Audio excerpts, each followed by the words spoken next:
Hello everyone, my name is Ben. I'm recording this from Washington DC for the Synthux challenge to make an arpeggiator, and I made an arpeggiator in pure data that I'm using with an Ableton synthesizer over MIDI over here. I'm using it with operator.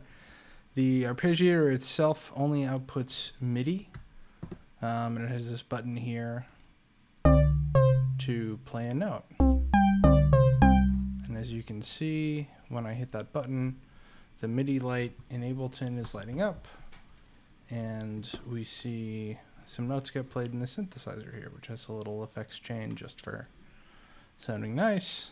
And it's polyphonic, so it will sometimes on a single step output two notes at once, and you hear it here occasionally playing a bass note and a lead note.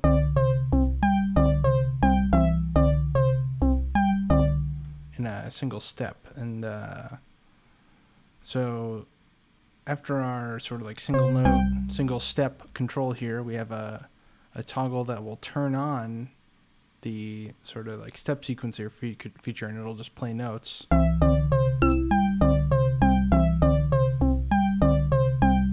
And that sequencer and the notes are driven by these two parameters. We have the metronome, which has the sort of like click length and seconds for each step, or step length. Then duration, which is the duration of the note, and also an additional control for these next buttons down here. But let's play with those two first here.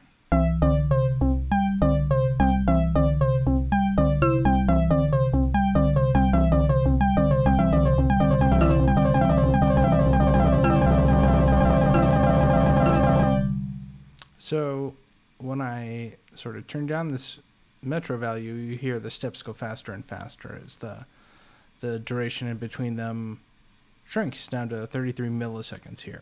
And I'm going to bring this back up a little bit, and we'll play with the duration next. And this is going to play with the length of the actual MIDI notes that come into Ableton here, and maybe we can look at some of that over here. Yeah, all right. So I'm going to zoom away in. I'm going to follow and just take a look at the MIDI.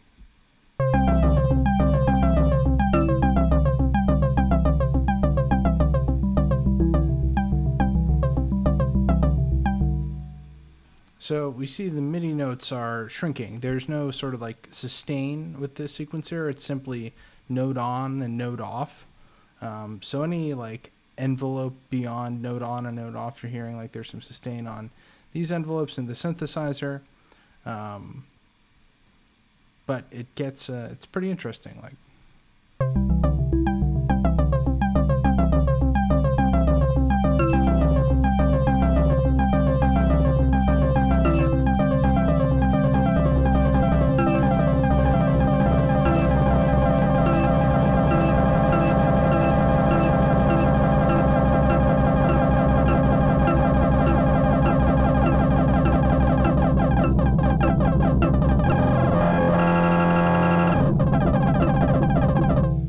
so yeah, lots of glitchy sorts of results there. But the sort of functionality that I'm most excited about here is the chord buttons here. This is sort of the most evolved part of the interface that there is so far. And each time I hit one of these buttons, it'll retune the voices of the sequencer to a different chord, and it will trigger the sequencer for, I think, double this duration value. So we'll hear like a sort of a bunch of notes get played depending on these two settings. It could be, you know, more like a traditional sequence, or more like a chord all splatted together like that. Let me even make this window bigger.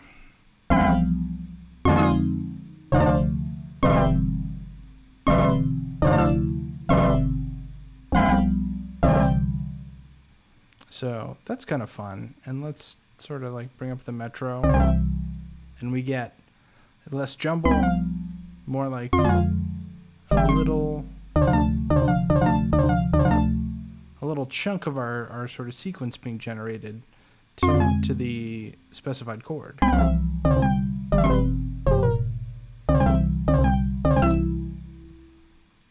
And we see the on-off turning on here. So we can sort of like use these together, but we get some weird behavior when I try to change chords with the sequencer on.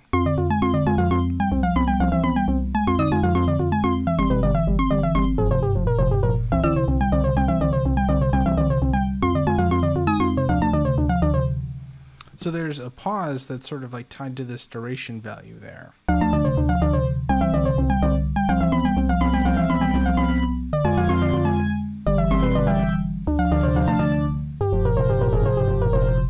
So it's just sort of a, before we dive into the details of it, it's kind of a fun little kind of like set of tools right here.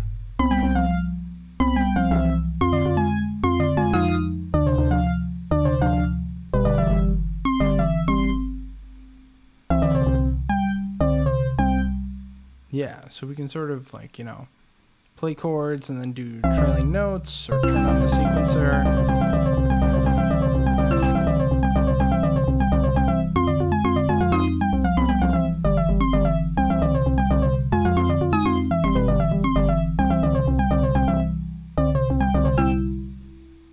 Yeah, and it's kind of a fun little interface that I've been playing around with. So inside here, we can kind of dig into the structure of the Pure Data patch. Here I have the UI that you see hooked up to a bunch of messy stuff. The sort of thing about like what happens when the program starts is we have this load bang section that sets a bunch of configuration values.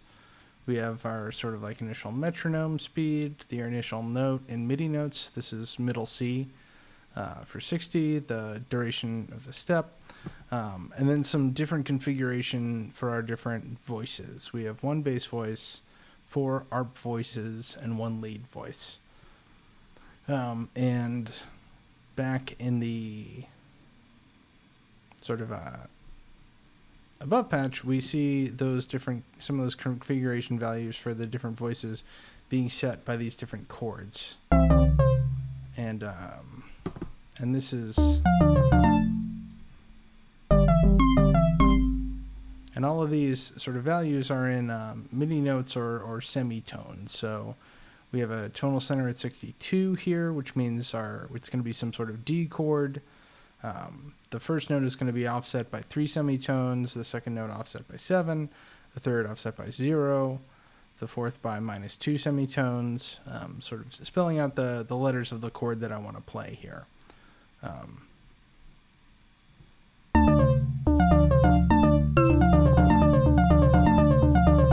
And sometimes it gets a mind of its own right there. Like it'll, if I, the way that they were sort of toggling on and off the on and off is a little funny sometimes. But so this is sort of looking at the configuration of the patch before we go further down, and sort of the metronome side of it. Over here we have a subpatch ideal. This exercise was called the ideal arpeggiator, so I sort of ran with that. And this patch receives the metronome signal, just like a gate, a click, and it sends MIDI out to Ableton. So this is sort of the rest of the patch is within this. And this is kind of chaotic. This is where the sort of like sequencing is happening, and that's like the next level. That would be a great sort of powerful control, but things are sort of quote unquote hard patched here. I have sort of these, I think it's easiest to start on the bottom here. We have our various voices, which are sending MIDI notes, and here's a Pure Data abstraction that essentially, like, these two messages are the note on and note off for a particular voice at a certain pitch. And we have a little button in here that plays the note as is, and we receive some configuration values that get set by those messages we saw earlier. We see the bass voice configurations, the arpeggiator voice configurations, and the lead voice configurations.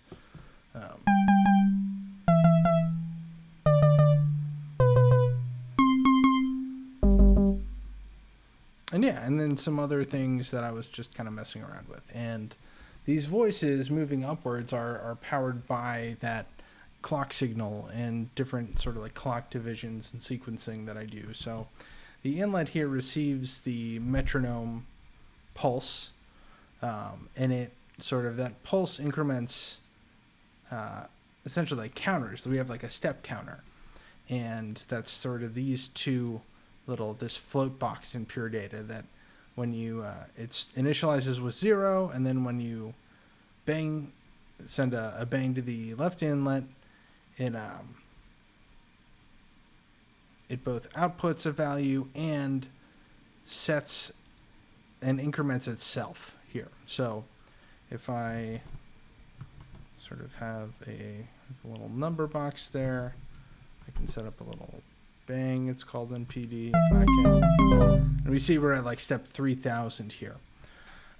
And this is driving all the voices, all of these sequences. And kind of the next step here is from the counter, we go to what's known as like a mod. So here we have we're taking that big count number, and we're just like, we're sort of, we're saying, you know, just repeat 1 through 8 over and over and over. And here I have like, you know, a mod 8 for the arpeggiator, a mod 8 for setting the bass notes a little bit.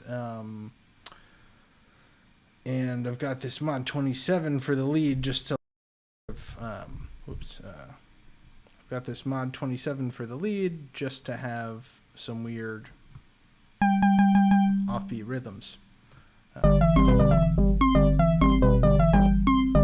So as I click this is essentially the same control as our notes there. And then they make their way into Ableton for us to record and listen to. So that's kind of a high-level overview. Looking at the ideal voice again, yeah, we're receiving a bang. We're figuring out which MIDI note we should play, and then we're triggering a note on message, and after a certain amount of delay, we trigger the note off. So this is how we're getting that length of MIDI notes, and I think that about covers it. That's kind of a high-level view. So let me close out with some just little noises.